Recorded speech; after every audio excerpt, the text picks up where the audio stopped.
que acontece se uma criança para de crescer?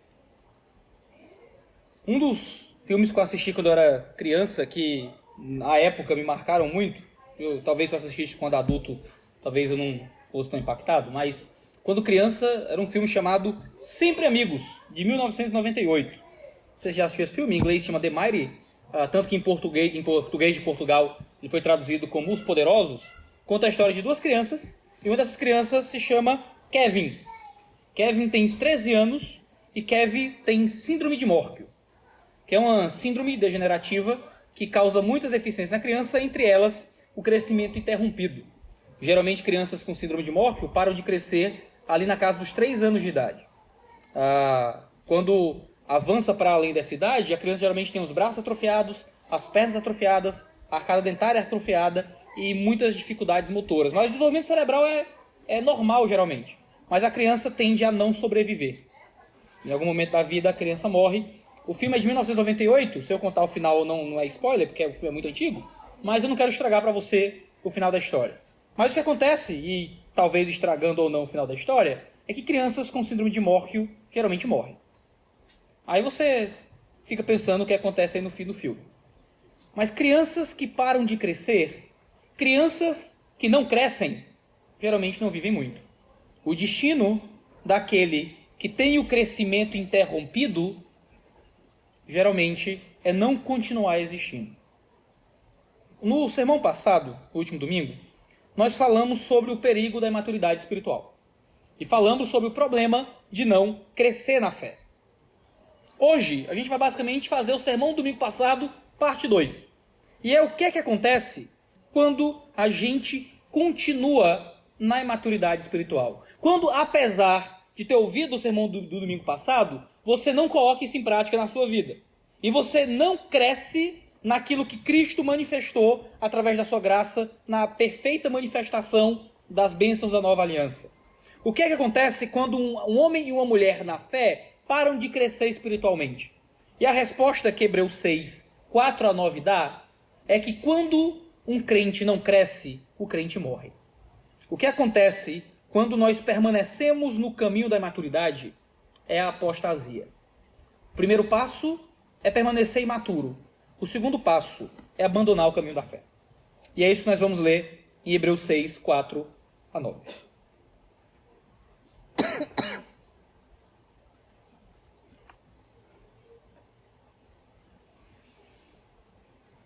Versículo 4 de Hebreus 6 até o versículo 9 diz assim: É impossível, pois, que aqueles que uma vez foram iluminados... É impossível, pois, que aqueles que uma vez foram iluminados, provaram o dom celestial, se tornaram participantes do Espírito Santo, provaram a boa palavra de Deus e os poderes do mundo vindouro, e caíram. Sim, é impossível outra vez renová-los para o arrependimento, visto que, de novo, estão crucificando para si mesmos o Filho de Deus e expondo-o à zombaria. Porque a terra que absorve a chuva que frequentemente cai sobre ela e produz plantas úteis para aqueles que a cultivam, recebe bênção da parte de Deus. Mas, se produz espinhos e ervas daninhas, é rejeitada e está perto da maldição, e o seu fim é ser queimada. Quanto a vocês, meus amados, ainda que falemos dessa maneira, estamos certos de que coisas melhores os esperam, coisas relacionadas à salvação. O texto de Hebreus 6 é um texto um tanto polêmico no mundo da teologia.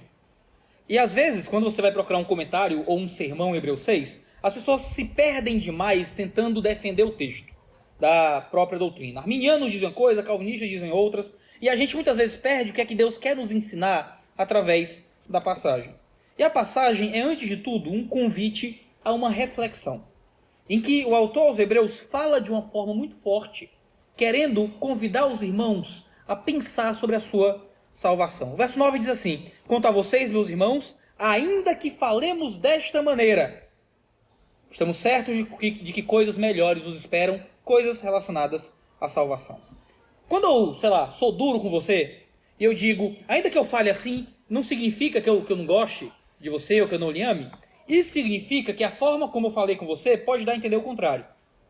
Certo? Ainda que eu fale dessa forma, eu falo assim em amor. Quando você usa esse tipo de argumento, o que você está dizendo eu falei de uma forma que pode lhe levar a pensar que eu não lhe amo. Então eu vou dizer, ainda que eu fale desse jeito, ainda que eu grite contigo, ainda que eu fale de forma dura, eu estou tentando demonstrar amor de alguma forma. Quando um pai bate na criança e depois diz, não, mas papai te ama, viu? Papai tem que disciplinar, mas papai lhe ama. É por quê? Porque a forma como você agiu pode gerar na mente da criança a ideia de que você não ama de verdade. O autor diz assim, ainda que falemos dessa forma, eu estou convicto de coisas concernentes à salvação. O que é que ele quer dizer com isso? No fim do verso 9. O que ele está dizendo é que, olha, eu falei de um jeito aqui que talvez você ache que eu não acho que você é crente.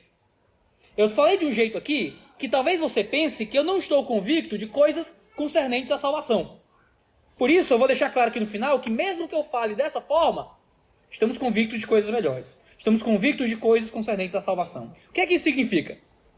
Significa que o modo como o autor aos Hebreus falou aqui foi de um jeito que talvez quem ouve pensou, eita, esse homem pensa que a gente não é crente, não. Esse homem pensa que a gente não é salvo. Só pode.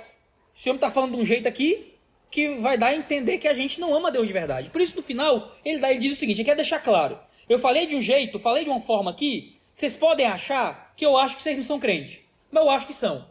Mas eu precisei falar desse jeito. Eu precisei usar essa linguagem. Eu precisei trazer esse raciocínio à mente de vocês. É interessante que isso é uma das coisas que são intraduzíveis do grego.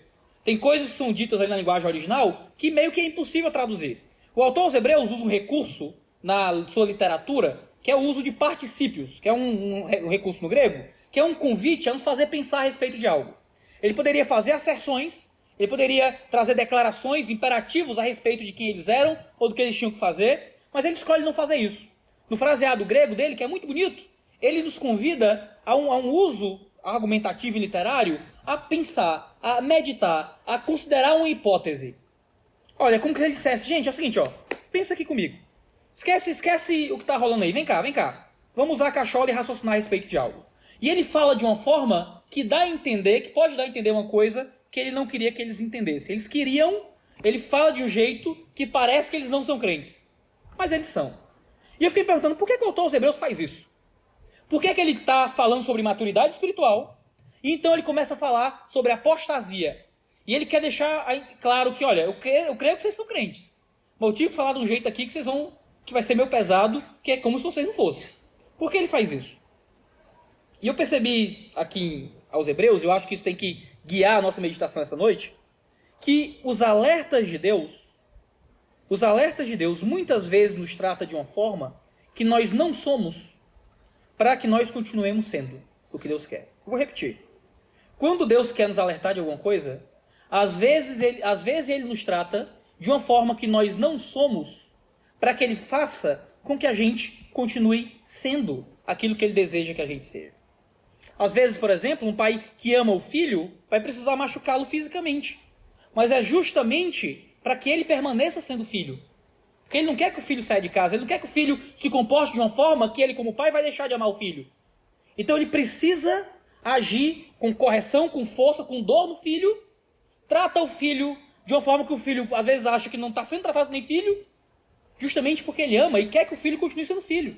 Uma esposa, às vezes, vai chamar amorosamente o marido para sentar no sofá. E com graça, amor e misericórdia, vai dizer coisas humilhantes para o marido. Sobre seus erros, sobre seus fracassos, sobre seus maus comportamentos. Ao homem a quem ela é submissa, justamente para poder continuar submissa a ele. E ela, às vezes, vai ter que tratar o marido de uma forma que vai machucá-lo para poder continuar servindo e amando esse marido. Um patrão pode conversar sobre demissão com um empregado cuja última coisa que ele quer fazer é demitir. E que por isso ele tem que conversar sobre demissão. Porque ele quer que aquele empregado continue sendo um bom empregado, fique perto e não se afaste de um caminho para ele continuar naquele emprego. Muitas vezes, Deus vai falar conosco como se nós fôssemos descrentes.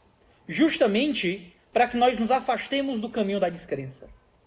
Muitas vezes, Deus vai nos tratar como descrentes para que a gente consiga fugir do caminho da descrença.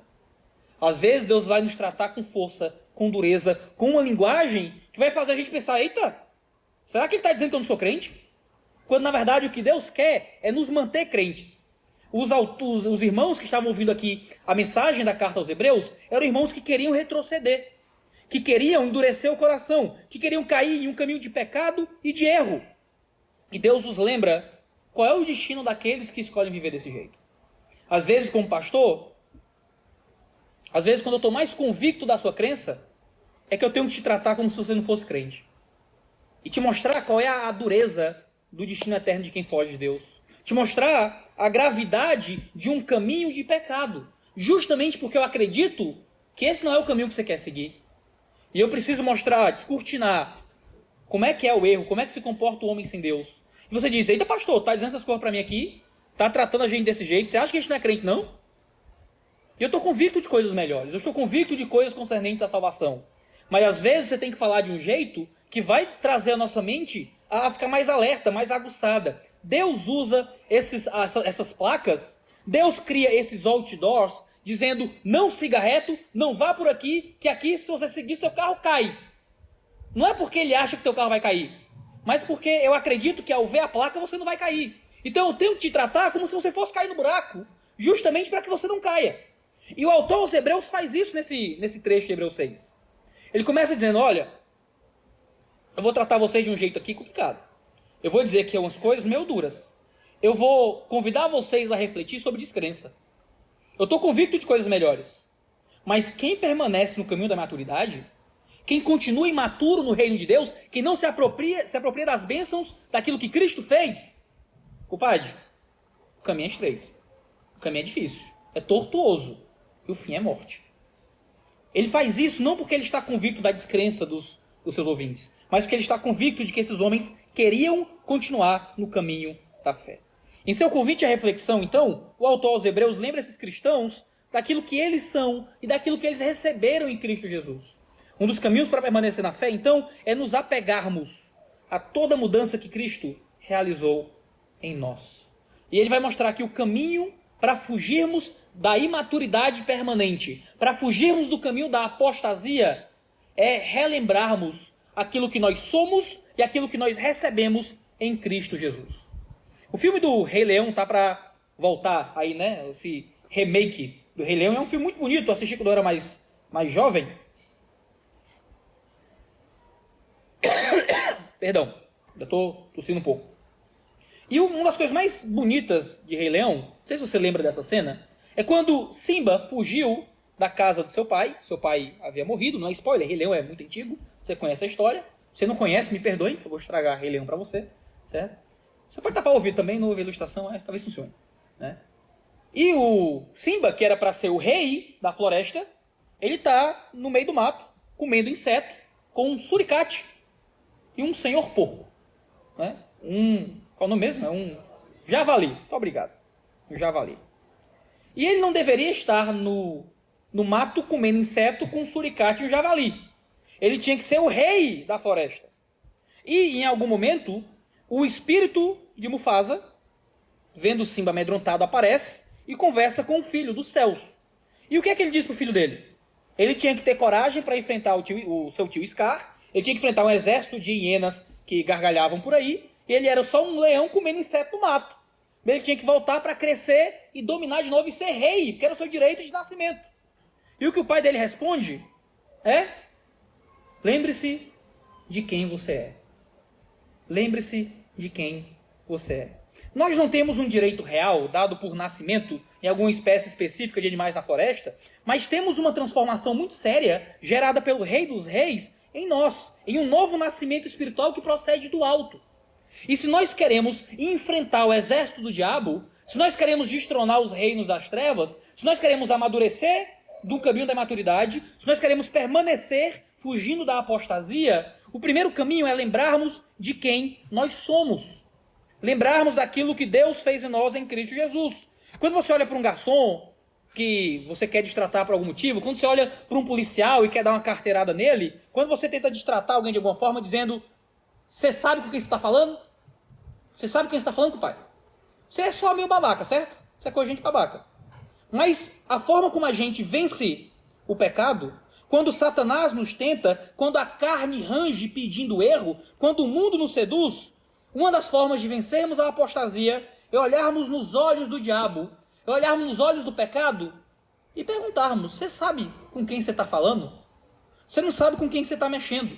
Porque o que nós somos, o que nós recebemos, não foi mérito nosso, não depende da nossa própria capacidade, mas foi algo dado pelo próprio rei para nos manter firmes na fé.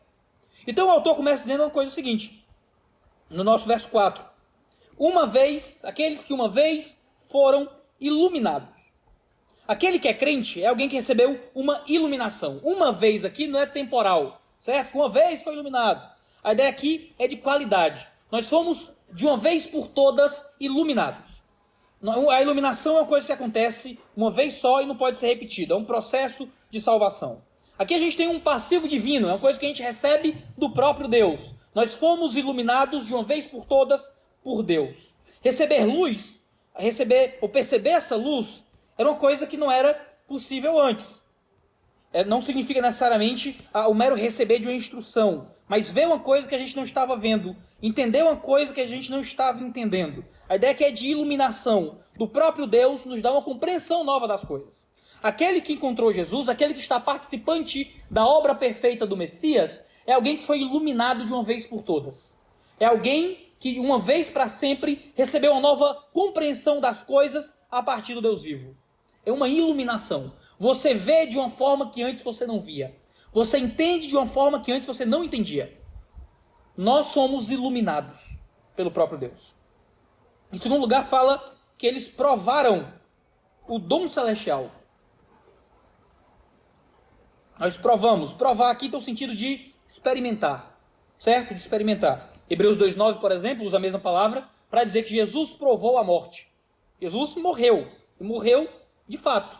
Nós provamos a morte. Desculpa, Jesus provou a morte. Nós provamos, nós experimentamos o quê? O dom celestial.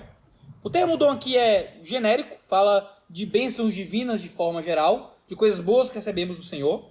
Quando a gente lê João capítulo 4, no verso 10, eu vou ler para você. Jesus respondeu: se vocês conhecessem o dom de Deus, e quem é este que lhe está lhe pedindo água para beber, você pediria e ele lhe daria água viva. Dom aqui fala das bênçãos que recebemos do Senhor. Pode falar de tudo aquilo relacionado à salvação, o dom do Espírito, o perdão dos pecados, a santificação e tudo mais. Aqui fala de um dom celestial. Ele é celestial porque ele vem do céu e porque seu alvo é o céu. O modo como celestial, por exemplo, é usado em todo o livro de Hebreus. A gente tem Hebreus 3.1 dizendo: por isso, santos irmãos, vocês são participantes da vocação celestial, é chamado para os céus. Hebreus 8.5, Hebreus 9.23 fala daquilo que é divino como coisas celestiais. Hebreus 12.22 diz: vocês chegaram no Monte Sião e à cidade do Deus vivo, a Jerusalém celestial. Esse dom celestial é um dom que provém dos céus, que nos leva aos céus. É uma bênção que provém de Deus, que vem diretamente do Senhor. Fala diretamente de tudo aquilo que recebemos dos céus. Nós não recebemos presentes humanos, nós não recebemos uma graça que provém de outro ser humano. Às vezes você recebe um presente caro e você quer mostrar isso para as pessoas. Às vezes alguém importante lhe dá um presente e você ostenta aquilo para todo mundo. Nós recebemos um dom, um presente que provém diretamente de Deus. Provém diretamente do Senhor e que nos remete ao Senhor. São dons que vêm dos céus e cujo alvo desses dons é nos devolver ao caminho dos céus. Então nós somos pessoas que veem as coisas de forma diferente, que foram iluminadas pelo Deus vivo e que recebem bênçãos que provêm diretamente do Senhor. Efésios capítulo 1 fala bastante de uma miríade de dons celestiais que nós recebemos, de bênçãos que estão nos mundos espirituais, de salvação, de redenção, de conciliação, de predestinação. Tudo provém de Deus como dons que vêm dele e que nos remetem diretamente a ele. Nós provamos da boa palavra de Deus. Participamos da instrução da Escritura, daquilo de bom que Deus tem a nos dizer. Nós fomos feridos pela palavra. Nós fomos penetrados pela lâmina do Senhor e nós sangramos aquilo que Deus quer fazer em nós. Fomos feridos pela palavra, como disse Agostinho, então nos derramamos em amor a esse Deus. Porque esse Deus nos dá da sua própria palavra que é viva e que é eficaz. Não é a palavra de homens, não é a instrução de um mestre terreno, não é o ensino de alguém que tem alguma visão elevada de Deus, é o próprio Senhor falando conosco. Nós participamos dos poderes do mundo vindouro. E aqui é a ideia de que nós já bebemos doses do fim dos tempos. Os poderes do mundo vindouro. Aquilo que há de ser já nos afeta agora. Já estamos participantes de uma escatologia, de uma doutrina do fim dos tempos. Hebreus 2,5 diz: pois não foi a anjos que Deus sujeitou o mundo que há de vir, mas ao Filho. O mundo que há de vir já está sujeito ao Filho. E nós já participamos do poder do Filho que sujeita o mundo futuro. Nós já estamos no bonde andando do progresso, daquilo que Deus está fazendo no mundo. Nós já estamos inseridos em um projeto apocalíptico, daquilo que Deus está fazendo. Nós não estamos simplesmente salvos, nós não estamos simplesmente trazidos a uma redenção. Nós somos participantes dos poderes do mundo vindouro. Irmãos, nós não somos pouca coisa, não. Deus não fez pouca coisa. Nós não recebemos bobagem. De uma vez por todas, Deus mudou uma compreensão para que entendamos as coisas de uma forma que nós nunca entendemos. Nós fomos participantes de dons que provêm dos céus e que nos remetem de volta aos céus. Nós fomos instruídos pela palavra do próprio Senhor, do próprio Deus, trazendo o auge da sua revelação em Cristo Jesus. Nós somos adicionados na participação de poderes do mundo que há de vir. Nós já estamos dentro desse projeto do último tempo, das últimas coisas, dos últimos dias de Deus. Quem nós somos, irmãos, no fim das contas? O que é que nós somos, senão pessoas que foram trazidos para perto de Deus, foram trazidos por Deus por um caminho maior, superior, sobrenatural. O caminho do pecado, o caminho da apostasia, o caminho da imaturidade é esquecer quem nós somos. É esquecer o que foi que nós recebemos. É esquecer o que Deus fez por nós. É esquecer quem nós somos. O pecado é pequeno demais. As forças do inferno são pequenas demais, considerando tudo aquilo que Deus transformou em nós. Escolher a imaturidade, escolher abandonar o caminho do crescimento na obra de Jesus, é escolher abandonar aquilo que Ele fez e que Ele preparou. Ele não simplesmente nos trouxe a fé e mudou a nossa compreensão das coisas. Se converter não é adicionar algumas ideias. Se converter não é só levantar a mão, vir aqui na frente, assinar um papel, fazer parte de uma membresia. Eita, eu sou crente porque eu vou na igreja do domingo. Não, eu sou crente porque agora eu tenho sentimentos positivos por Jesus. Não, eu sou crente porque agora eu tenho uma compreensão um pouco melhor de... Não! Você é crente porque houve uma transformação em você que é sobrenatural. Deus não construiu um puxadinho na tua vida, Ele implodiu tudo e fez uma outra coisa. Te fez participante de um plano escatológico futuro. Você já bebe das bênçãos daquilo que é eterno. Você é instruído pela palavra do próprio Deus. Você foi iluminado. O próprio Deus abriu a tua mente por uma compreensão completamente nova. Não foi a adição de informações religiosas. Foi uma transformação na tua visão de mundo. Você era cego e agora você enxerga. Você era louco e agora você tem a sabedoria da verdade. Você estava perdido, vagando, e agora você está dentro do plano eterno da glória de Deus. A apostasia é esquecer quem nós somos. Tudo o que a apostasia quer é que você esqueça quem você é. Que você esqueça aquilo que você recebeu em Cristo Jesus. Tudo que a apostasia quer é que você esqueça o tamanho da transformação que Deus gera em você. É assim que o pecado te seduz. O pecado te seduz fazendo você deixar de acreditar que você é alguém transformado em Cristo. O pecado te seduz quando você acha que, meu irmão, você é fraco mesmo, você é pecador mesmo, você é ruim mesmo, você não merece nada mesmo, sabe nem se vai pro céu. Sei nem se Deus me ama. Sei nem se eu sou crente. E Deus começa, e o Deus desse século começa a te convencer que você não foi transformado em nada, que você é igual a todo mundo, que não vale a pena se esforçar tanto e no fim das contas você nem sabe se Deus te quer. E quando Satanás faz você esquecer quem você é, quando você começa a acreditar que você é igual ao mundo, quando você começa a acreditar que você e seus colegas de trabalho não são tão diferentes assim, é quando a apostasia começa a fisgar o seu pé. É quando você começa a colocar o pé na ratoeira do pecado. É quando você morde a isca do Satanás. É quando você esquece quem você é em Deus. O autor aos Hebreus vai falar uma coisa muito séria aqui. Ele vai dizer que esses homens caíram. Que eles caíram. daquele que passa por tudo isso e cai. Meus irmãos, é quando nós esquecemos de tudo isso que a gente cai. Às vezes, como pastores e líderes, como pais, como pessoas que estão liderando alguém, ensinando alguém, a gente tem que dar alguns choques de realidade para ajudar os irmãos a lembrarem quem eles realmente são. E o autor aos Hebreus faz isso, ele vai dar um choque de realidade nesse pessoal, para lembrá-los quem eles realmente são.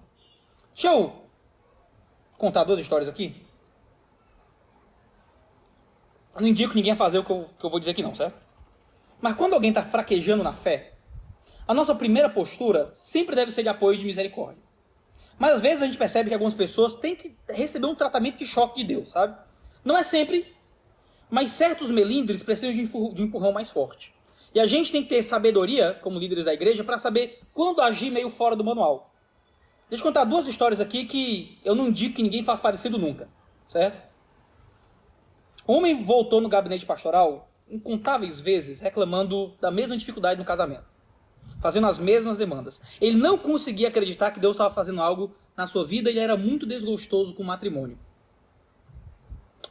Dei todo o aconselhamento normal, todo o esforço de discipulado, toda a ajuda que dava para dar. Ajudei, ouvi, e as mesmas reclamações da esposa, as mesmas amarguras com a esposa, as mesmas raivas da esposa, e nada mudava. E nada resolvia. E eu pregava a palavra, eu ensinava a escritura, fazia tudo. Fiz o curso da ABCB. Aprendi, tá, como é que ajuda, dever de casa e tal. Nada. Mesma reclamação da esposa. O tempo inteiro. De novo. Chegou uma hora que eu pensei, meu irmão, eu tenho que dar um chute da canela desse homem. Não tem como não. Um dia ele olhou pra mim, reclamando. Eu disse, brother, larga essa mulher. Larga essa mulher, mano. Vai pra rua, arruma uma mulher aí qualquer aí e vai curtir tua juventude, velho. Esse casamento não dá em nada, não. Larga essa mulher, larga. Ela pode largar, eu deixo, larga. Vai embora desse casamento. O cara, o olho ficou desse tamanho. Não, pastor, que é isso? Não, cara, tá reclamando aí, não tá ruim? Larga essa mulher, mano. Vai arrumar uma mulher por aí, mano. Deve ter mulher mais bonita aí, mulher melhor do que isso aí, mano. Tu merece esposa melhor. Ele, não, pastor, quer isso, pastor? Eu quero isso não, na minha vida não, pastor. Eu quero restaurar meu casamento. Por quê? Não tá ruim? Não, pastor, mas eu tenho que mudar, eu tenho que arrumar minha esposa também. Eu também não sou isso tudo, não, pastor. Eu também fico errando de vez em quando. Ah, é? Como é que é isso aí? E o cara foi falando. Mudou o discipulado. Na semana seguinte, ele não estava mais reclamando da esposa do mesmo jeito. Agora ele estava preocupado em como ele podia ser um marido melhor. E as coisas foram mudando. Porque quando ele foi confrontado com a realidade de que ele podia talvez largar a mulher, ele entendeu, não, mas não é isso que eu quero não, pelo amor de Deus. Eu tô aqui reclamando, eu tô aqui achando ruim as coisas da minha esposa, mas eu não quero sair do meu casamento. E às vezes as pessoas demoram para entender, velho, a gente tá aqui reclamando das mesmas coisas, voltando para a mesma maturidade, batendo na porta da apostasia, mas quando a porta tá entreaberta, é que a gente lembra, eita, mas não é essa porta que eu quero entrar não. Mas não é isso que eu quero fazer não. Eu não quero fazer isso. Chocar aquele homem oferecer para ele aquilo que ele tanto queria, foi lembrá-lo quem ele era. Foi lembrá-lo que não é isso que ele queria de verdade. Por mais que o pecado parecesse tentador, quando o pecado foi posto, ele lembrou que na verdade não era o pecado que ele amava. Ele amava a esposa dele, ele amava o Deus vivo. Uma segunda história. Eu estava saindo do gabinete ali, do meu almoxarifado geral, depois de uma tarde de aconselhamento na igreja. E quando eu saí aqui, tinha uma criança do OANSE jogando pedra nas outras crianças. Tempo de pegar nos carros, pegando nas crianças. Aí eu achei aquilo estranho, eu cheguei perto, e as crianças me explicaram o que estava acontecendo. No racha, alguém deu um corpo no outro, ele achou que foi maldade, aí ficou chorando pelos cantos, e estava desesperado, chorando, jogando pedra de todo mundo. Aí eu tentei apaziguar, fui lá, rapaz, resolve no jogo, meu irmão, faz um gol nele, vai ficar jogando pedra dos outros. Você é homem, rapaz. E o menino desesperado, e jogava pedra, chorava, jogava pedra, e tentava ir lá, tentando lá de onde pastorzão, legalzão. Não faz isso não, né? Porque a pior desgraça é você não ser tão jovem e tentar pagar de legal pra jovem, é ridículo, né? Eu lá, tentando, não faz isso não, isso aqui. Chegou uma hora que ele pegou e acabou as pedras na mão e pegou mais pedra no chão. Ia atacar o menino, eu dei-lhe um tapa na mão, que as pedras voaram. Ele ficou assustado. Aí eu fiz como aprendi com a Super Nani. Eu me ajoelho assim na altura dele, certo? Fiquei assim na alturinha dele assim. Aí foi só isso da Super Nani mesmo que eu fiz. Aí eu peguei ele pelo braço e puxei assim pra perto de mim. Fiquei com a cara colada na cara dele, quase beijando o menino. Aquela assim. Eu disse, aí, compadre, tu tá achando que tu tá onde, meu irmão? Isso aqui é uma igreja, meu irmão. Isso aqui é pra fazer homem de Deus. Pra fazer homem de Deus. Se tu não quer ser homem de Deus, tu vai embora e não volta mais pra cá, não. Tu quer ser homem de Deus? Tu fica aqui, meu irmão. Tu vai ficar se comportando que nem moleque? Vai pra rua, meu irmão. Vai usar crack. Isso aqui é para fazer homem. Aí empurrei ele para trás.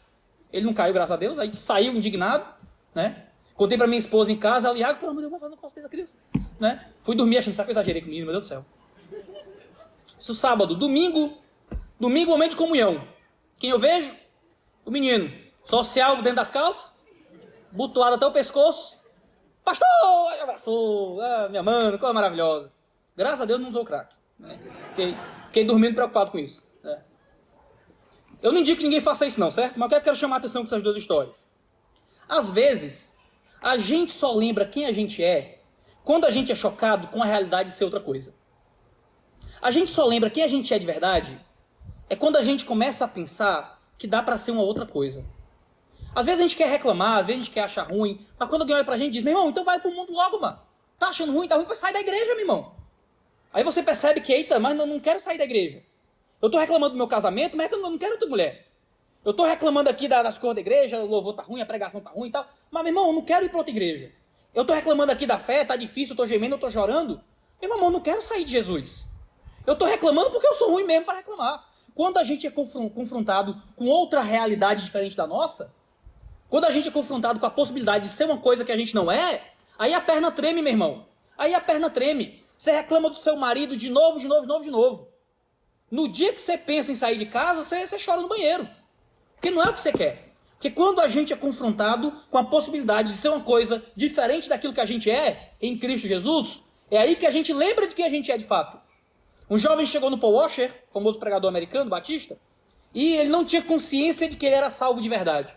E o Paul Washer ensinou, ouviu, foi em 1 João, serviu de nada. Aí ele lembrou da história de Lutero, explicou e não lembrou de nada. E ele gastou tempo e nada do menino crer que era salvo de fato. Aí chegou uma hora que o Paul Washer se enfesou. Aí disse, você conhece uma boate? Conheço. Se uma bem ímpia mesmo, se daquela dos pecados assim, mais doido tem. Rapaz, sei onde é que tem. Vai lá. Como é, pastor? Vai lá. Vai lá e peca com toda a tua mente. Vai lá e comete todas as devassidões que tu já pensou na tua vida. Vai lá e faz tudo de errado. Eu quero, não, pastor, pelo amor de Deus. Não. Por que não? Não, mas não quero ver. Por que não? Porque eu temo o Senhor. A Paul ficou calado, só olhando para ele. Aí o menino parou, sua cabeça.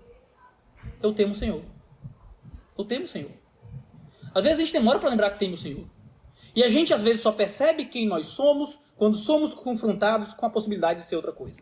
É exatamente isso que o autor aos Hebreus faz. Os autores hebreus aqui, ele diz quem esses homens são. Vocês são iluminados, vocês provaram do dom celestial, receberam da palavra de Deus, vocês foram adicionados na participação do reino vindouro. Mas sabe o que acontece, meu irmão? O que acontece quando essa galera cai? O que acontece se vocês caem? Tendo tudo isso. O que acontece se vocês abandonam a fé e abandonam tudo isso? Se vocês receberam tudo isso, como é que vocês podem cair? Se vocês receberam tudo isso, como é que vocês podem cair? O verso 6 diz isso, e caíram. Cair aqui na literatura de Hebreus fala diretamente sobre aquilo que aconteceu com o povo de Israel no Egito. Quando eles saem do Egito e estão no deserto. Se eu ler para você Hebreus 3, 17 e 19, você vai ler o seguinte: e contra quem Deus se indignou durante 40 anos? Não foi contra os que pecaram, cujos cadáveres caíram no deserto? Que é a mesma linguagem, caíram. E quem jurou que não entrariam no seu descanso, senão os que foram desobedientes? Assim vemos que não puderam entrar por causa da incredulidade. Cair aqui é deixar de entrar no descanso. Cair aqui é permanecer incrédulo. Em Hebreus 4:11 diz, portanto, esforcemo-nos por entrar naquele descanso, a fim de que ninguém caia. Segundo aquele exemplo de desobediência, o exemplo do povo que saiu do Egito e caiu no deserto. A gente recebeu tudo isso. E se a gente cai? Caíram, parece referência aqui ao que aconteceu com o povo no deserto. Eles foram incrédulos, então caíram. E cair significa não continuar, não se deixar levar para a perfeição da obra de Cristo Jesus, em um tipo de sincretismo religioso que estava tomando o coração daqueles homens. E aqui entra um dos grandes centros do problema de Hebreus 6. Aqueles homens não estavam no caminho da imaturidade e da apostasia, simplesmente negando Jesus. Simplesmente abandonando a fé. Eles estavam em um caminho de imaturidade e apostasia, tentando criar um novo tipo de fé. Eles eram cristãos, queriam ser cristãos, mas eles eram judeus. E queriam ser judeus. Então eles fizeram um tipo de cristianismo messiânico, um tipo de cristianismo imaturo, onde eles não avançavam no caminho da maturidade, continuando apegados aos ritos da velha aliança.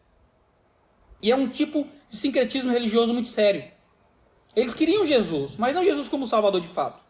Eles queriam Jesus, mas não Jesus como alguém que os libertava dos rituais da antiga aliança. Eles queriam Jesus, mas também queriam o sacrifício.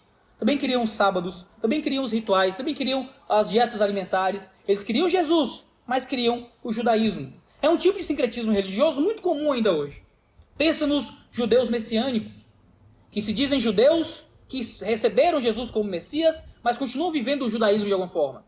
Pensa nos judaizantes de forma geral, de pessoas que acreditam que devemos voltar a rituais do Antigo Testamento, mesmo ainda sendo crentes, que ainda comemoram festas judaicas dentro da igreja.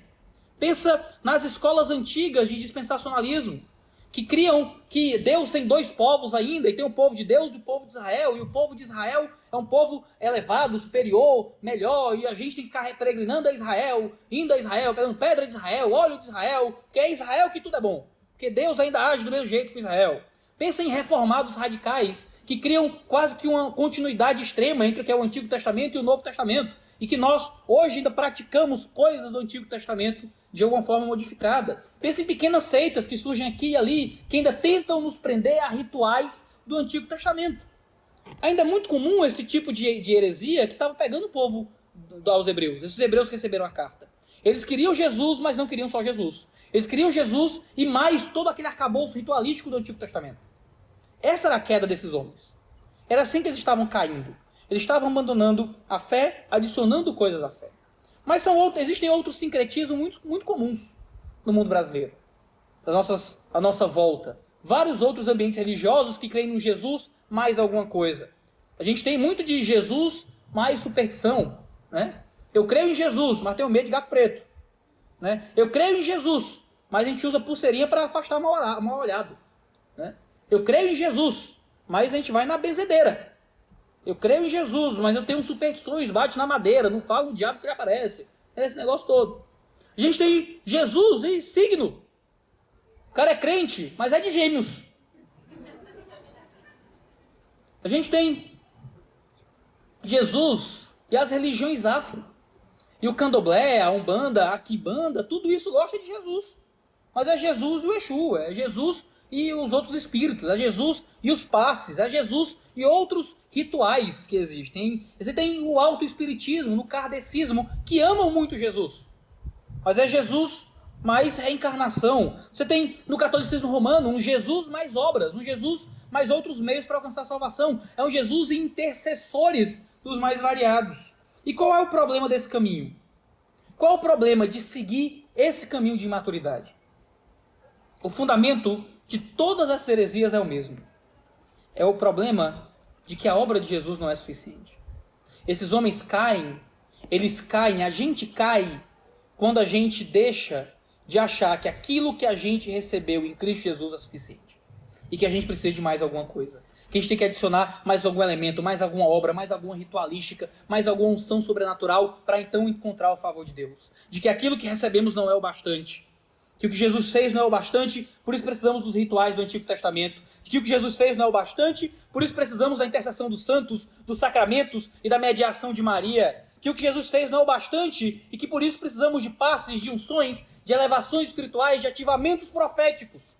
De que o que Jesus fez não é o bastante e por isso a gente tem que ter simpatia contra o mal-olhado, figa para proteção contra o diabo, cristais para atrair bons espíritos. É quando o que Jesus fez não é o bastante. E quando Jesus não é suficiente, qual é o sincretismo que você traz para a sua vida? E quando Jesus não é o suficiente, o que é que você adiciona para diminuir Jesus?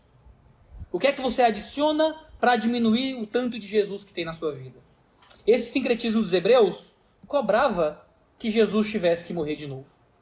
O sincretismo dos hebreus significava que o que Jesus veio fazer não foi o bastante, não foi o suficiente. E é aqui que mora o grande problema, o grande absurdo, o grande caos e a grande mensagem de condenação do autor aos hebreus daquele povo. Porque se eles esqueciam quem eles eram, se eles esqueciam aquilo que Jesus tinha feito e dado a eles, e caíam, e adicionavam elementos para a salvação, e adicionavam incredulidade ao coração, e como o povo no deserto não entrava no descanso, o que é que eles precisavam então para serem salvos? Que Jesus voltasse para morrer de novo. É isso que diz no verso 6. Sim, é impossível outra vez renová-los para o arrependimento, visto que, de novo, estão crucificando para si mesmos o Filho de Deus e expondo-o à zombaria. A verdade é que eles estavam com um problema sério. Porque se Jesus veio, se Jesus morreu, se Jesus foi para a cruz, se ele limpou os nossos pecados, se ele abriu todo o caminho para os céus, se ele nos deu tudo isso, se ele nos deu salvação, redenção, reconciliação, se ele nos fez participantes da obra espiritual, nos deu iluminação, se a gente já está nisso tudo, e não foi o bastante, e não foi o suficiente, e agora? O que é que falta? E o que ele vai dizer? Meu irmão, Jesus tem que vir de novo e morrer de novo. Lembra quando cantava o Roberto Carlos, né? Vem de novo, pregar tudo de novo, para que o amor é importante, vem dizer, né? De novo. Irmão, só se ele voltar mais uma vez. Só se Jesus voltar e morrer de novo, porque eles estão ainda no judaísmo, eles ainda estão presos à espera do Messias. Jesus veio, Jesus morreu, mas para eles não era o suficiente, eles ainda estavam na ritualística. Então eles iam ter que esperar o Messias vir. Eles iam ter que voltar a esperar que o verdadeiro Messias veio. E não tem outro Messias, só tinha Jesus. Não vai vir outro Messias, não vai vir outro Salvador. O Salvador já veio, ele já morreu, ele já pagou. Por que é que vocês estão presos ainda à ritualística do que é antigo?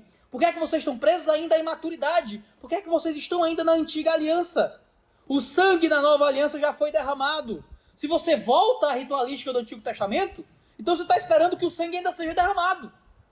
Se você volta à sombra do Antigo Testamento, então você está esperando que a coisa em si ainda venha. Se você volta para a profecia, então você ainda está esperando o cumprimento. E o que acontece é impossível. É impossível, então, que quem recebeu tudo isso e cai, seja renovado para o arrependimento. Porque Jesus não vai voltar de novo. Porque não vai vir outro Messias. Eles estariam crucificando para si mesmos o Filho de Deus de novo. E expondo a vergonha. Ele já foi exposto à vergonha, ele já foi crucificado. A gente tem que se apegar à obra que já aconteceu e abandonar a ritualística dos sincretismos, dos rituais, das unções, dos passes e voltar a se apegar àquilo que já aconteceu. Por isso que é impossível renová-los ao arrependimento. Lembra, ele está fazendo um convite à reflexão aqui. Ele não está fazendo asserções sobre coisas da realidade. Ele está nos fazendo pensar sobre um absurdo. E é o absurdo de se apegar ao cristianismo de alguma forma, de se apegar às realidades da fé cristã de algum jeito, mas não receber Jesus como o Salvador de fato, como a redenção completa, como o auge daquilo que Deus quer fazer na gente. É como o mundo que ama Jesus, acha Jesus top, os mensagens de amor, show de bola, mas Salvador, aí é demais, né?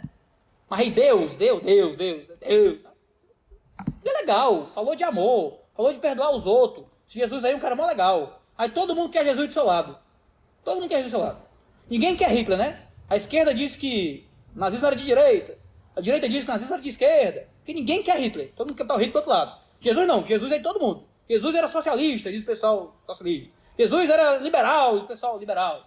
Todo mundo quer Jesus lá no seu timinho. Jesus reencarnou, Jesus era o espírito elevado, Jesus era Miguel. Todo mundo quer trazer Jesus pro seu time. Aí todo mundo quer Jesus, que Jesus foi massa. Falou uns negócios top. Mas Deus é demais. É isso que o mundo quer. É isso que as religiões às vezes querem. Querem se apegar ao Jesus, que é massa, mas não querem encontrar Jesus como o Redentor que morreu. E é impossível que esse tipo de fé traga alguém ao arrependimento.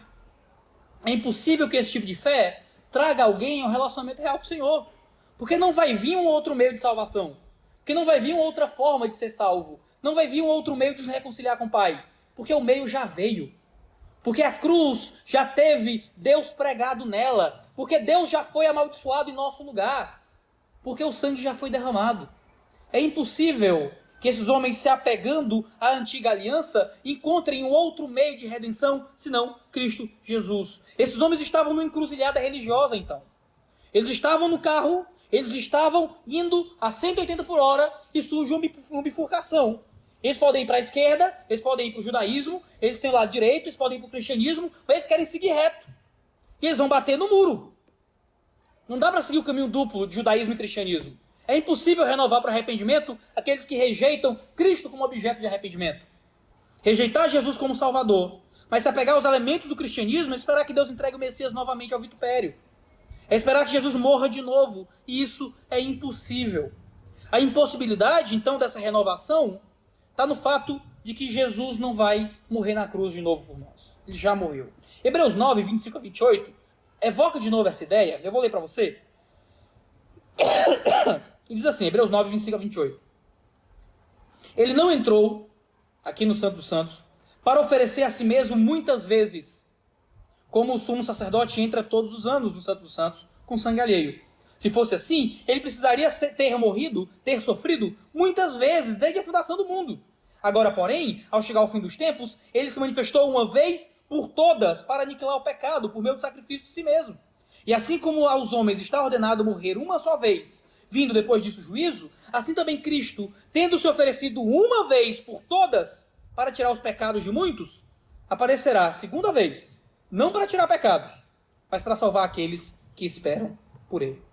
Hebreus 9 volta a essa mesma ideia de um Jesus que não vai voltar de novo para morrer, para chamar atenção para a grandeza desse sacrifício. O antigo sumo sacerdote tinha que entrar várias e várias vezes no Santo dos Santos para oferecer ofertas e sacrifícios pelos pecados. Mas Jesus não precisou fazer isso, porque de uma vez por todas ele morreu, e ele não vai voltar para morrer de novo. É impossível renovar esses homens ao arrependimento. Não porque caíram, mas por causa do tipo de queda que estava proposta. Eles estão querendo voltar ao judaísmo, mas continuar apegados aos elementos do cristianismo. E é isso que o mundo quer fazer quando deseja Jesus e os ídolos afros. É isso que o mundo quer quando aceita Jesus apenas como mestre moral, mas não como Deus. Se eles estivessem rejeitando totalmente a fé em Cristo, era mais fácil, mas não era o caso. Eles queriam um sincretismo religioso entre cristianismo e judaísmo, que não era uma rejeição total de Cristo, mas uma rejeição parcial da obra de Cristo. E o autor mostra esse absurdo. Não era nem judaísmo, nem cristianismo, era uma quimera inventada na cabeça deles. Eles queriam voltar a morar no alicerce, quando já tinham o prédio completo. E a gente aprende que uma rejeição parcial da obra de Cristo é uma rejeição completa da obra de Cristo. Que rejeitar os efeitos daquilo que a salvação faz em você é rejeitar completamente aquilo que te mantém longe do caminho da imaturidade e da apostasia. O autor dos Hebreus quer chocá-los com isso. Ele quer dizer, meu irmão, um cara que recebe tudo isso e cai, não tem como não. Um cara que recebe tudo isso e abandona, como é que ele vive no caminho da fé? Qual é a salvação desse cara? Esse caminho aí que vocês estão querendo escolher, não tem plano B. Não tem outro jeito. Uma pessoa que recebe tudo isso e cai, é impossível que haja um renovo para o arrependimento, porque Jesus não vai voltar de novo. Aquilo que deveria libertá-los já veio. E está à disposição de vocês. Quem é que esses homens eram, então? Nesse esforço por lembrá-los da identidade, ele fala de dois solos. Ele fala de um solo que gera fruto e de um solo infrutífero. No verso 7 ele diz, porque a terra que absorve a chuva, que frequentemente cai sobre ela e produz plantas úteis para aqueles que a cultivam, recebe bênção da parte de Deus. Ele vai dizer, meu irmão, tem um solo. Um solo é um solo que quando chove, recebe chuva. E esse que recebe essa chuva que cai frequentemente, produz plantas que são úteis. Úteis para aqueles que cultivam. E esse solo que recebe chuva, que é frutífero, que é útil, é um solo que é abençoado por Deus. Mas há um segundo solo. Mas se produz espinhos e ervas daninhas. É um solo que não absorve bem a chuva. É um solo que não produz frutos úteis, mas frutos inúteis, espinhos, ervas daninhas. É rejeitado, é um solo rejeitado, é um solo perto da maldição, é um solo cujo fim é ser queimado. Que solo nós somos? Que solo você é? Que solo um crente é? Que solo um crente é? É interessante que, ao longo da Escritura, essa analogia com o solo aparece várias vezes. Você lembra do batismo com fogo, em Mateus 3, 11 a 12, que fala que Cristo virá para nos batizar com o Espírito Santo, mas também haverá um batismo com fogo, e esse batismo com fogo será para pegar a palha e queimar a palha e jogar num fogo que nunca se apaga. Porque o solo, que é infrutífero, a palha, aquele que não é trigo de fato, vai ser lançado em um fogo, vai ser queimado em um fogo que não se apaga. Você tem um batizado com o Espírito, que é o crente, e você tem aquele que é lançado no fogo, que é a palha, que é o descrente, que é o solo sem fruto. Lembra da parábola, da história da figueira sem frutos, em Marcos 11, em que Jesus, saindo de Betânia, teve fome, e ao ver de longe uma figueira com folhas, não achou frutos nela. E Deus, então, amaldiçoa aquela figueira e ela murcha. Porque você tem uma planta inútil, que não dá frutos. E por não dar frutos, murcha e fica seca. Lembra da parábola do semeador, de Mateus 13, 3 a 8. Quando o semeador sai a semear e joga sementes, a parte da semente cai no caminho, aves vêm e comem dessas sementes. a terra era pouca e um solo rochoso, a semente cai lá, mas não se aprofunda, o sol queima a semente, sem raiz, então tudo seca. Então você tem uma semente que cai entre os espinhos, ela cresce um pouco, os espinhos a sufocam, então tem uma boa terra, que dá fruto a 100, 60 e 30 por um. A analogia do solo está aí para nos lembrar de quem nós somos. O crente é o solo bom. O crente é o solo que dá fruto. Aquele que é participante da obra de Cristo é aquele que, ao receber das bênçãos que provém de Deus, do dom celestial, ele frutifica. Porque nós somos esse solo. Por isso que no verso 9, ele encerra dizendo: quanto a vocês, meus amados irmãos, ainda que falemos desse jeito, ainda que eu esteja chamando a atenção para a ideia de cair da fé, de apostasia, de permanecer no caminho da imaturidade, de você receber tudo isso de Deus e cair, e ser impossível ser renovado ao arrependimento, a gente está convencido de coisas melhores. A gente está convencido que esse não é o caso de vocês. A gente está convencido que essa não é a realidade da vida de vocês. Porque vocês são crentes. Porque estamos certos de coisas melhores os esperam, coisas relacionadas com a salvação. Olha, nem todo crente tem certeza da salvação. Mas o autor aos Hebreus tinha certeza da salvação dos outros. Eles sabiam quem esses homens eram. Ele sabia quem essa igreja era. Ele conhecia os irmãos e ele estava convicto de coisas superiores na vida deles. Ele sabia que eles estavam no caminho do engano, que eles estavam querendo retroceder, que o coração queria endurecer, mas ele olha para a igreja dele e diz: meu irmão, mas eu estou convicto de coisas superiores. Eu sei que esse não vai ser o caminho de vocês. Ele trata eles como se fossem descrentes, os convida a pensar sobre a queda e a apostasia, justamente para que eles não caiam em apostasia. E o modo como Deus nos mantém longe da apostasia, às vezes, é nos lembrando o tamanho da queda. Às vezes, como Deus vai nos manter no nosso casamento, é nos lembrando da gravidade do adultério e nos tratando como se a gente já fosse adúltero. Às vezes, como Deus vai manter o filho obediente, é lembrando para ele da gravidade de sair de casa. Às vezes, como Deus vai fazer com que a gente continue crente, é olhando no fundo dos nossos olhos e nos tratando nem descrente. Dizendo: meu irmão, quem quer ficar nesse caminho, o fim é esse aqui. É isso que você quer? É isso que você quer mesmo? Pois sai, irmão, sai da igreja. Vai pro mundo mesmo. Vai pro mundo, vê qual é. Não, pastor, que é isso? E é isso que Deus quer gerar na gente. É isso que Deus quer gerar, é isso que o autor aos Hebreus está sendo instrumento de Deus para gerar naquele que o lê. Naquela igreja que o ouvia. Meu irmão, o cara recebe isso aqui. O cara recebe bênção de Deus. O cara é transformado pela graça. O cara recebe a luz de Cristo. O cara recebe de uma unção espiritual que provém do alto. O cara é colocado no plano escatológico de Deus. E o cara cai. Então acabou, meu irmão. Então não tem mais jeito. Não tem mais como voltar. O cara recebe isso tudo aí e vai para fora. Então acabou, não tem jeito. Sabe o que o autor aos Hebreus está fazendo? Isso é maravilhoso. Ele está lembrando os irmãos da certeza da perseverança.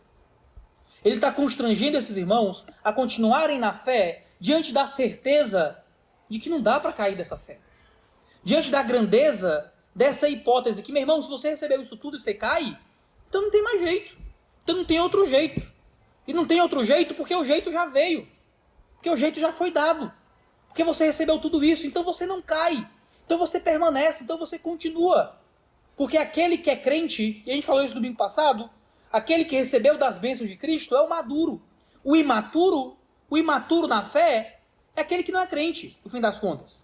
O maduro na fé, aquele que come da carne ao invés do leite, é aquele que abandonou os rituais do passado e que já está apegado à grandeza da obra de Cristo. Se estamos em Cristo, somos todos maduros no caminho da revelação. E aqui ele avança dizendo: se nós estamos em Cristo, então nós somos daqueles que rejeitam a apostasia. Se nós estamos em Cristo, se recebemos isso tudo, então não somos daqueles que caem. Porque ele estava convicto de coisas concernentes à salvação. Ele estava convicto de que se eles receberam isso tudo, como é que eles iam voltar para outro caminho? A pergunta que a gente tem que responder no nosso coração é se nós podemos ter a mesma convicção sobre a nossa própria vida. Será que nós estamos frágeis na nossa fé? Será que nós estamos ainda titubeantes acerca de quem somos? Será que nós estamos ouvindo as pregações do mundo? Será que estamos sendo tão humildes que damos voz aos conselhos do diabo? E aceitamos as pregações de que na verdade a gente não é crente, não. Aceitamos as coisas que a gente repete a nós mesmos todos os dias, de que Deus não nos transformou tanto assim, de que a gente é fraquinho mesmo, que a gente é frágil mesmo, de que esse pecado vai me acompanhar a minha vida inteira mesmo, de que eu não vou conseguir vencer, que eu não vou conseguir progredir, que eu não vou conseguir ser melhor, que eu vou morrer nessa mesma infertilidade de fé. Será que a gente acreditou que nós não somos aquilo que realmente somos? Deus tem que nos pegar pelo braço, tem que nos puxar para perto, olhar no nosso olho e lembrar quem a gente é. E Deus não deixa que o seu filho fique desamparado. Porque ele repreende o filho que ele ama. Porque ele disciplina aquele que vive na sua casa. E quando a gente esquece quem nós somos, quando somos crianças que param de crescer, Deus não nos deixa na morte. Porque ele não apaga o pavio que fumega. Porque ele não quebra a cana que está rachada. Porque ele nos vivifica, ele nos levanta, ele nos dá crescimento. Porque aquele que come da carne espiritual em Cristo Jesus nunca volta a ter fome. Aquele que bebe da água viva que provém do Cristo não volta a ter sede. Porque se nós recebemos de todas essas bênçãos espirituais de uma vez por todas, meu irmão, nós não vamos cair. E o modo que Deus usa para que a gente não caia, de vez em quando, é nos mostrar o tamanho da desgraça que é a queda. A gente precisa estar alerta. Porque nós, como igreja calvinista, somos convictos da perseverança dos santos. De que uma vez salvos, salvos para sempre. E que se Deus nos colocou na fé, Ele nos permanece na fé. Mas Ele nos permanece na fé, nos alertando da desgraça que é sair da fé. Mas Ele nos permanece na fé, colocando essa grande placa na nossa frente, com o tamanho da queda da apostasia. E nos dando meios para que a gente olhe no inferno nos olhos e diga: vocês não sabem com quem vocês estão mexendo. Porque é um Deus vivo que me transformou de uma forma que o mundo nunca vai conseguir me destransformar. Porque eu nunca vou retroceder. Porque eu não vou voltar atrás. Porque se eu volto atrás, é impossível. Não dá. Teria que vir outro Jesus para me salvar. E o Jesus que me salva já veio. 3 aplicações rápidas para a gente encerrar esse momento. Primeiro, a apostasia surge como uma permanência na imaturidade. E se você quer fugir do caminho da apostasia, fuja do caminho do retrocesso. Fuja do caminho da permanência, da continuidade no fracasso, no leitinho, naquilo que é imaturo, na pequena ritualística do Antigo Testamento, em abandonar aquilo que Jesus fez no seu lugar. Se você quer fugir da apostasia, se você quer permanecer, Deus te preserva e te permanece através do teu amadurecimento na fé. Através de você participar da obra perfeita de Cristo Jesus. Para você participar das bênçãos da perfeição da nova aliança. Fuja do caminho da apostasia, fugindo do caminho da imaturidade. Em segundo lugar, a apostasia nem sempre é um abandono completo da fé, mas uma mudança na tua crença sobre Jesus. Você não começa a abandonar a fé porque você sai daqui e vai para macumba, sei lá. Porque você sai da igreja e vai para boate. Que você larga a família e vai para amante. Você começa a abandonar a fé quando você começa a achar que Jesus não é o bastante. Quando você começa a achar que você não foi tão transformado de verdade. Que quem você é não é o suficiente para te fazer permanecer em Cristo Jesus. Lembre-se de quem você é. Porque a apostasia quer fazer você mudar a tua crença a respeito de Deus. E você começa a abandonar Deus aqui dentro. Não é indo pecar de forma louca lá fora do dia para a noite. Ah, pastor, foi tão de repente que meu filho saiu da igreja e não foi. Nunca é de repente. Pastor, foi tão de repente que meu marido me abandonou e não foi. Nunca é de repente. Há sempre um processo que cresce secretamente no coração. Em terceiro lugar, a apostasia nem sempre é diminuir crença, mas adicionar crença. Vou repetir. A apostasia nem sempre é diminuir a quantidade de coisas que você crê, mas é aumentar a quantidade de coisas que você acha que você necessita para ser salvo. É sempre Jesus mais alguma coisa. É o pecado dos Gálatas. O problema dos Gálatas não é que eles criam menos de Jesus, é que eles criam mais de Jesus. Criam tanto em Jesus que tinha que botar mais coisa aí para Jesus. Então Jesus morreu na cruz, ótimo, mas tem que ter um sábado aí para guardar. Tem que ter uma comida santa aí que a gente come e outra não come. Tem que colocar uma circuncisãozinha aí, porque a gente gosta tanto de Jesus, tem que ter mais coisa para Jesus gostar de nós. E a apostasia é muitas vezes diminuir a força de Jesus através de adicionar coisas que a gente precisa para ter Jesus. E a salvação, irmão, é pela fé, é pela graça, é pela obra completa de Cristo, é pela participação nas bênçãos da nova aliança. Se alguém adiciona qualquer outro caminho, qualquer peregrinação, qualquer ritual, qualquer ativação, qualquer unção, qualquer imposição de mãos, qualquer outra coisa que tenha que adicionar coisas para você fazer, para você ter Jesus, qualquer penitência, qualquer extrema unção, qualquer confissão, qualquer intercessão, qualquer coisa que não seja apenas a obra perfeita e completa de Cristo. É o convite sedutor da apostasia. Você não precisa disso. Você precisa daquilo que Jesus fez. Você precisa da certeza de que na cruz ele morreu para te dar um caminho de salvação. Esse é o caminho da maturidade. Esse é o caminho da permanência. É crer que na cruz ele levou os seus pecados. É só e basta. Se você não é crente, se você não é um cristão, se você não vive no caminho de Deus, eu quero convidá-lo a sair da imaturidade e entrar na maturidade. A sair da descrença e entrar na crença, entendendo que não vai vir outro jeito, não vai vir outra alternativa, não tem plano B, não tem repescagem, não tem dependência. Você só tem a obra de Jesus para te salvar. Se você é crente, se você é um cristão, cuidado.